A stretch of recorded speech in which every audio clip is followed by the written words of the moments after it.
And then I also understand that we have students from the Sacramento State University Engineering School. Okay, the mighty engineering school. Welcome. Thanks for joining us this evening. Okay, we have statements from the public, and at this time we give our customer owners an opportunity to speak on items that are not on the agenda, on which the board will take no action, and items not on the agenda but within our jurisdiction. Okay, so I do have 3 speakers signed up, Mr. Mark Graham, then Melissa Andrews, and then Eric Windheim. So we'll hear first from Mr. Graham. Madam President, members of the board, and staff, my name is Mark Graham, and I live in Elk Grove. Smart meters are hazardous for human health. They produce microwave and radio frequency radiation, which damages human beings. You can find out more at Sacramento Smart Meter Awareness on the Internet. Now, I sent to your staff for distribution to the board 3 proposals. I'd like you to direct your attention to those. Proposal A is that the board will place an article in the Connections newsletter once during each quarter of 2015 to inform SMUD customers of the option to have their smart meter removed and replaced by an analog electric meter and to describe the steps required to do so. And below that you see the rationale for it. Second proposal is that SMUD will make available to customers financial assistance for those who want to opt out but who cannot afford it. And below that is the rationale. I also want to point out in this regard, SMUD already has several financial assistance programs. You offer a $50 rebate for recycling an old refrigerator. You offer 10 free shade trees. You have an energy assistance program rate for low-income customers. And you offer a $1,000 rebate plus financing options on the purchase of a qualified Energy Star heat pump water heater. If you can do all of these things, then you can offer financial assistance for your customers who want to opt out of their smart meter but cannot afford it. Proposal C, which you also have, is that SMUD will publish a report in the Connections newsletter. And for those not familiar, that's the newsletter that is enclosed with every bill every month for every customer. So it's an ideal medium for informing SMUD customers what's going on and what options are available to them. Publish a report in the Connections newsletter quantifying the benefits of the smart meter program this year and since its inception, including how much electricity have the smart meters saved, how much money have the smart meters saved consumers, and how many consumers requested a time-based rate. You've spent a lot of money on smart meters. I would like to know what benefits have there been. And finally, I'm repeating the challenge that I made to this board during the October 16th meeting. You should have this. You should have received this from Ms. Carlson earlier today. I'm going to submit it to the guard for to be included in the record. I challenged this board at the last meeting to show to us the peer-reviewed scientific studies that you had at the time you made the decision to give everybody a smart meter, or the studies that you have today but you didn't have then, that showed smart meters are to be safe or unsafe for human health. You should have had those studies, and I don't think you did. I want to know for each one the name of the principal author, the date, the publication in which it was published, and the title. We've asked for these so many times, and you've given us nothing. Thank you. Thank you, Mr. Graham. Our next speaker is Melissa Andrews.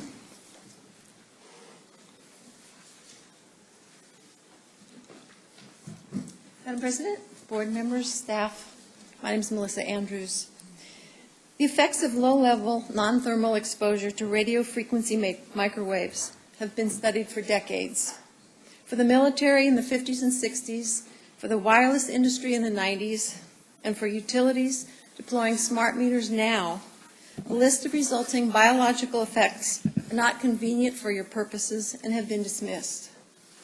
In May 2012, the notably conservative and slow-moving World Health Organization finally declared that RF radiation is a possible human carcinogen, placing it in a Class 2B along with engine exhaust, lead, and DDT.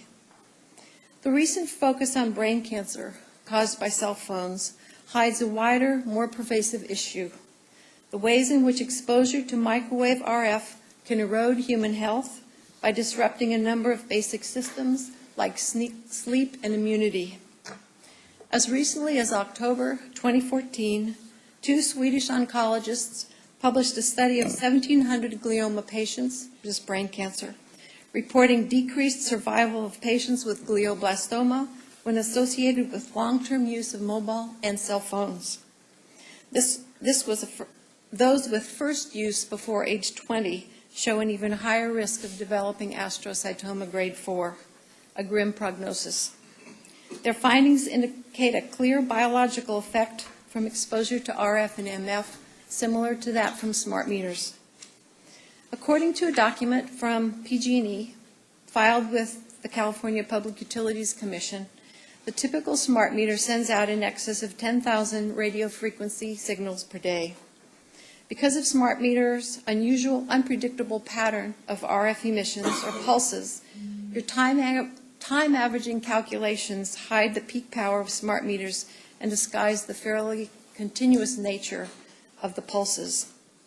A smart meter is a device you cannot turn off or move, so exposure to this source of RF is out of our control, nor are the rate and intensity of the RF radiation, and we are coming to learn this is not under the utilities' control either. Oops.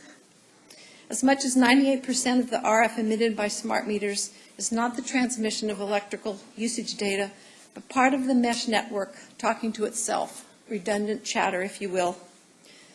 This is simply a convenience of the utility, while its effects on people and the environment apparently were not even considered in the design of the mesh network. Oops again. Mr. Slayton, you refer us to the FCC, who set the guidelines. However, these guidelines were set largely without regard to the subtler effects or consequences of long-term exposure. I believe the responsibility comes back to you for the protection of the SMUD customers and the community. You can wake up to these realities and take appropriate actions, or you can consider vacating your seats. Thank you, Ms. Andrews. Our last speaker is Eric Winheim.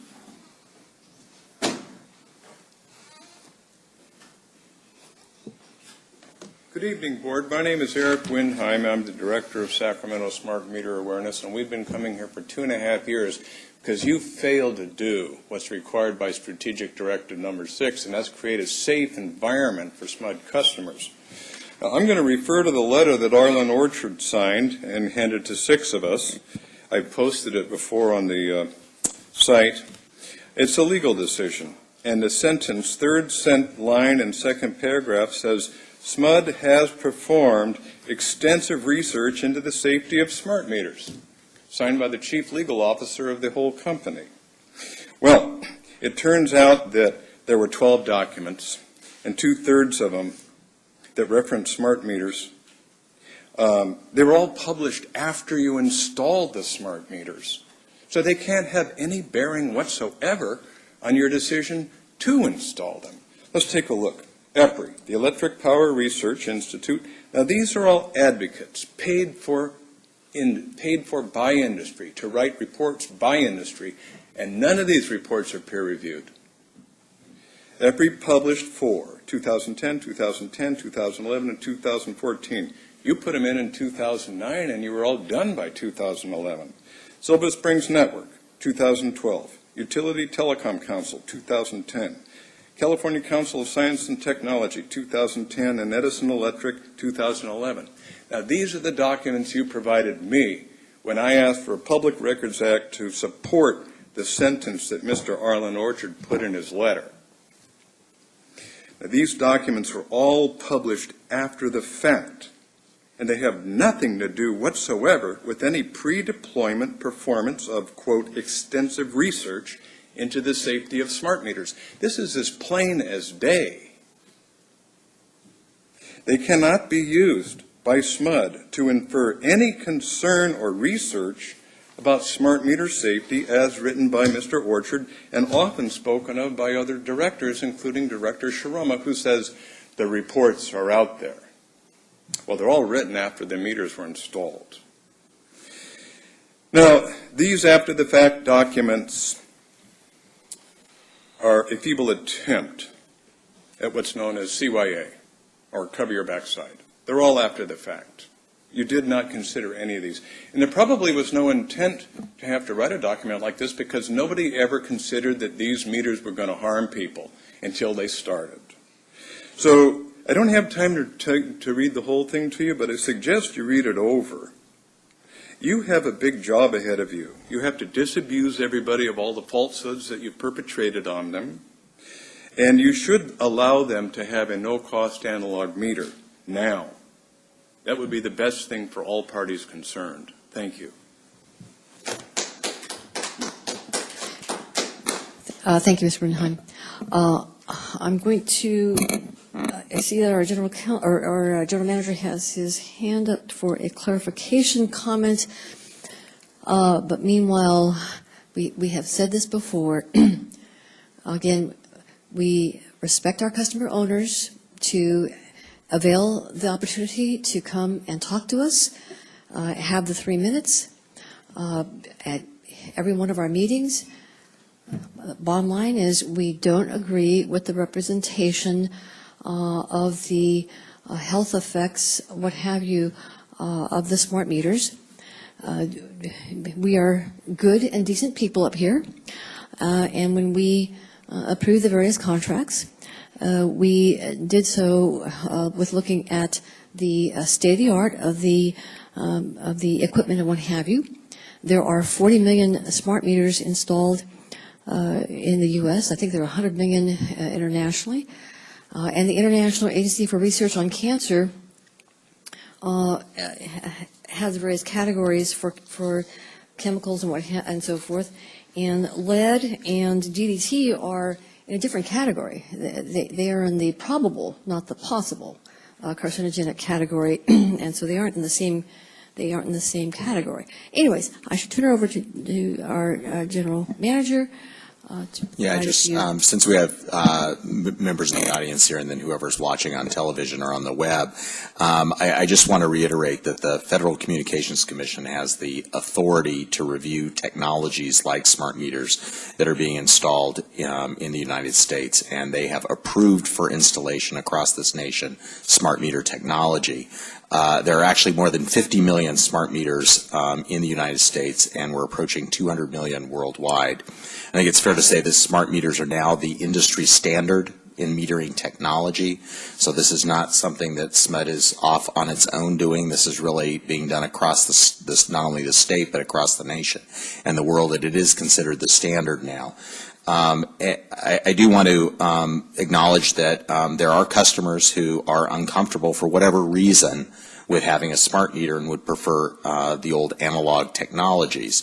And this board has recognized that those customers should have an option to choose a different technology. So they're honoring the requests of those customers. And in fact, any customer, for whatever reason, who does not want a smart meter is entitled to have SMUD install an analog meter in the place of the smart meter. However, in doing so, the board also felt, and I certainly agree, that it is not appropriate for our other customers to subsidize the choices of customers who choose to opt out of the industry standard. So the board has determined that those customers should pay their fair share for that. That includes the purchase of the analog meter, the cost of the analog meter, and then the monthly charge, which is, I believe, $14 a month, for us to read those meters and then do the billing associated with those meters. But the board also understood that coming up with the $127 dollar cost of the meter might be a burden on some customers, so you essentially chose to allow customers to finance that over a 2-year period for those customers to make it easier. So I think, just to reiterate President Sharoma's statement, is we do disagree with the folks. We respect their right to their position, but we also feel like we've taken a balanced approach where we have moved forward with what is the industry standard, which is, and these technologies, giving the level of information that we're receiving from them, will provide immense benefits to both SMUD and our customers over time. But we have given a viable and reasonable alternative for customers who aren't interested in participating in a smart meter. Thank you. And I'm sorry, Director Slayton? Yeah, just a couple of points of clarification that I want to ask you about, Arlen. One is just to kind of backing up to 1,000-foot level. You know, as an operating business, we buy and deploy lots of products: vehicles, wire, transformers, meters, and my guess is that for all of those things, we rely on the federal and state agencies that have the responsibility for determining if those products are appropriate to be deployed. Is that correct? Yes, that's correct. Okay, so we don't have a department that goes in and checks whether vehicles are appropriate to be on the road or not, or that meters are appropriate to be on a house. No, we will review the information that is appropriately provided by the federal agencies or the state agencies on those things. We use a lot of hazardous chemicals also, and we familiarize ourselves with those. Okay, so it sounds like the appropriate agency, as I've said before, is the FCC when it comes to this particular product. But I want to come back also to a point that was made regarding a business case for the advantages to customers. And I remember when we reviewed the business, when the business case came to us for smart meters, one of the points that came out was that it was advantageous to this utility, which means to our customers, because our customers own the utility, without any changes made by the customer in terms of what they paid and how they were metered. That, in fact, there were operational benefits to deploying these meters, which we have been the beneficiary of. And I think that there is a positive grain in what was suggested, that, in fact, pointing out some of those benefits in whatever the right forum is, that this utility has a lower operating cost than it would otherwise have, which means that we would have rate pressure on customers that we don't have. And I believe it was a 6, 7, 8 year payback for these meters. That's my recollection. Somewhere in that range, which is a pretty short payback given the useful life of the meters. And that it had significant operational savings, including truck rolls, which reduces carbon, in reliability. So I think there's a lot of benefits beyond the issue of whether you, quote, used less electricity or not. Because, again, we haven't changed the actual pricing plans, the default pricing plans that we have. So I did want to make that point. Thank you.